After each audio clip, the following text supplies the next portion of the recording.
There are many reasons why tech acquisitions happen: to acquire talent, to shut down a rising competitor, to gain access and ownership to patents, equipment, technologies, etc. And at the very least, it is great fodder for the media. These acquisitions usually come with a hefty price tag, but the truth is that not all of them have good ROI.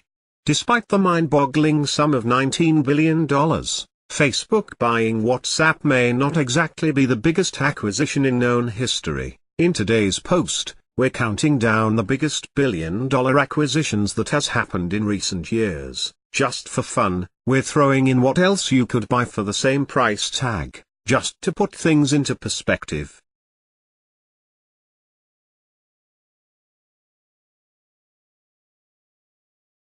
Facebook has bought messaging app WhatsApp in a deal worth a total of $19 billion in cash and shares. Google, like Intel was, that is acquiring more and more businesses in a bid to preserve its position and in a bid to the make deal sure to buy that it no one includes else $4 billion in cash and approximately $12 billion worth of Facebook shares, plus an additional $3 billion in stock to WhatsApp's founders and employees at a later date. And that means the web we have today is in a likely statement to be announcing the same deal, web in terms of the Facebook companies founder that own Mark it for the Zuckerberg next described 5, maybe WhatsApp's 10 services years. as incredibly It's the sign of a valuable. maturing market. So who's next? BBM, another messaging service, is up for sale. Snapchat, WhatsApp has more than 450 million monthly users and is popular with people looking to avoid text messaging charges. Increasing prices for services that will probably end WhatsApp up allows being part users of to send enormous messages over internet connections, avoiding text messaging fees. The company claims it is currently registering 1 million new users a day.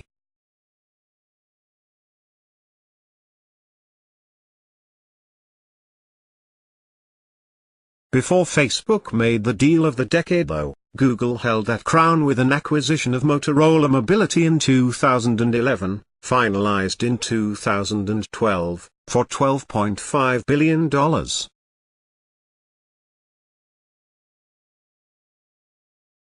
From the deal, Google secured a bargaining chip against Apple in the form of 17,000 patents, including patents for wireless communication technologies.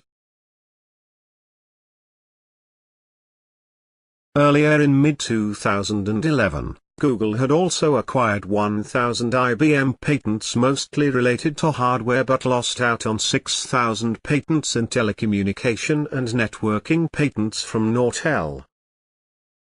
Nortel had sold out to a group of tech companies including Apple and Microsoft, instead of only to Google, raking in $4.5 billion in the process.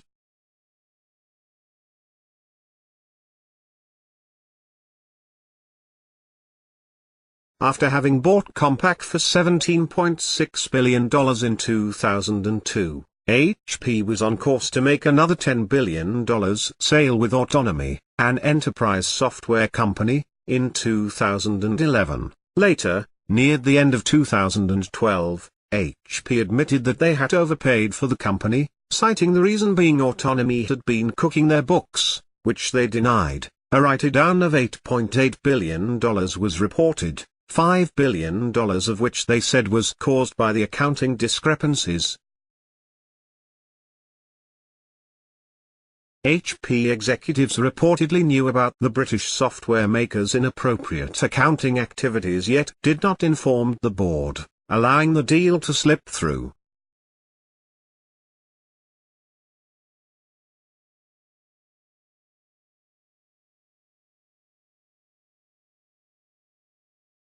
Before Microsoft bought Skype in mid-2011, Skype was briefly owned by eBay in 2005 for $3.1 billion. Although it had a smaller user base than Windows's own Live Messenger, roughly a third at the time of the acquisition, Skype had 8 million paying customers. eBay sold it off to a private investor at a 40% loss, but when Google and Facebook came a-knocking, Microsoft swooped in and welcomed Skype into the family for $8.56 billion. Since then, Skype is pre-installed on every Windows device and is the channel 1/3 of the world's video calls are on.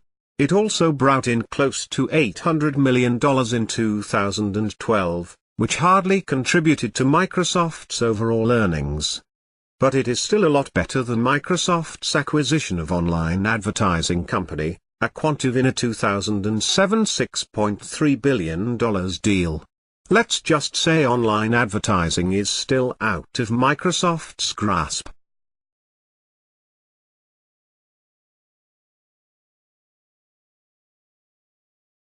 Upon buying Sun Microsystems, Oracle took over ownership for Java, the Solaris operating system, and MySQL, considered a threat to Oracle's business, which Sun had bought 2 years prior for $1 billion. The move effectively kept Java away from IBM's clutches but saw the loss of key engineers in Sun, including creator of Java, James Gosling, creator of XML, Tim Bray, CEO Jonathan Schwartz, and Sun's chief open source officer, Simon Phipps. In August 2010, Oracle, locked and loaded, sued Google for copyright and patent infringement over the use of Java in its Android platform. It was looking for $6.1 billion in damages, but when a jury found that Google was not guilty of infringement, only a small amount of literal code copying, Oracle agreed to zero damages, saying it wants to focus on filing for an appeal instead.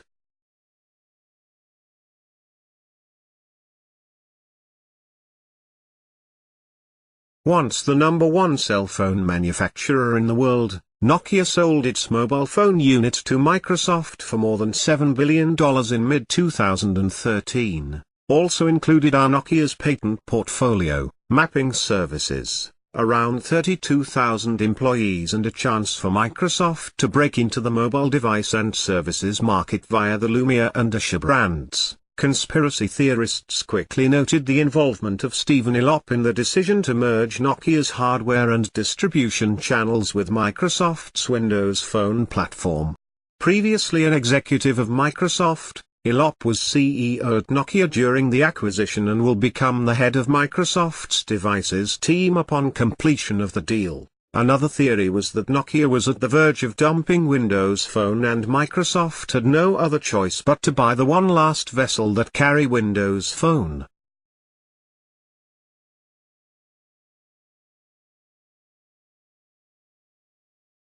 What in the world could Google possibly want with thermostats and smoke detectors when it already is the world's biggest search engine, and has an array of news-generating products, Chromecast, Chromebook, Android OS, Google Nexus and Google Glass, to its name? Possibly the next big thing to change the world. The co-founder of Nest is none other than Tony Fadell, creator of the iPod, and he is set to change your home into a conscious home. Google believes that technology should be working hard for people, while people should be getting on with their lives. Nest's products aim to make that a reality, by creating smart products that can make decisions by learning your behavior and interacting with you, inside your home. Creepy. Yet exciting.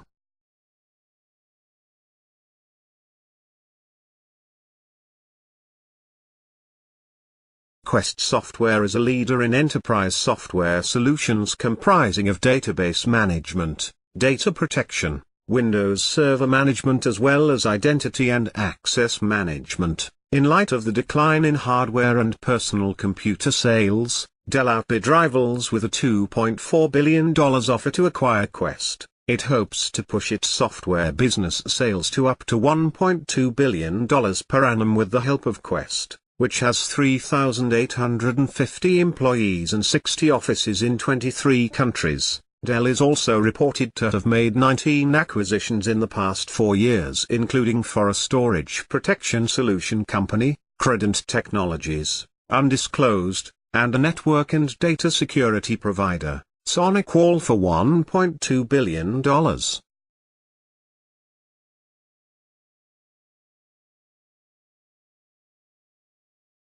Marissa Mayer joined Yahoo in July 2012 and began a shopping spree that involved a variety of startups including Rockmelt, Aviate, and the one with the biggest price tag, Tumblr. So far, it has shown no signs of slowing down. It is home to 173.4 million blogs and already has 78 billion posts. Tumblr is essentially Yahoo's lifeline to young adults, and while Tumblr has yet to show any returns, Maya could change all that with ads in 2014. Aside from trying to figure out how to monetize ads in a way that doesn't take away from the Tumblr user experience, Yahoo has to deal with Tumblr pages that are not safe for work. For the former, it is possible that another startup company, Swoop, may be called in to deliver, using data provided by the users themselves. Swoop engages in contextual advertising to ensure you are served ads of things you are interested in.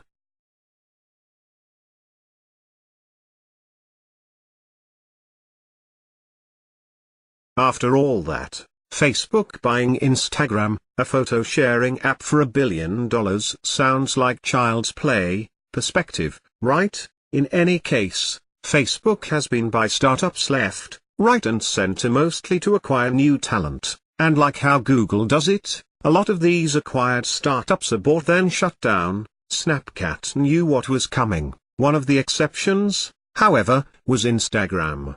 Since the acquisition in April 2012, Instagram has a marked growth of 23% in 2013 and has announced that it would be introducing advertising to the platform, possibly the most influential app to popularize selfies and hashtags. Instagram's fame had also spurred many third-party apps that allow users to extend Instagram beyond its use of photographic filters.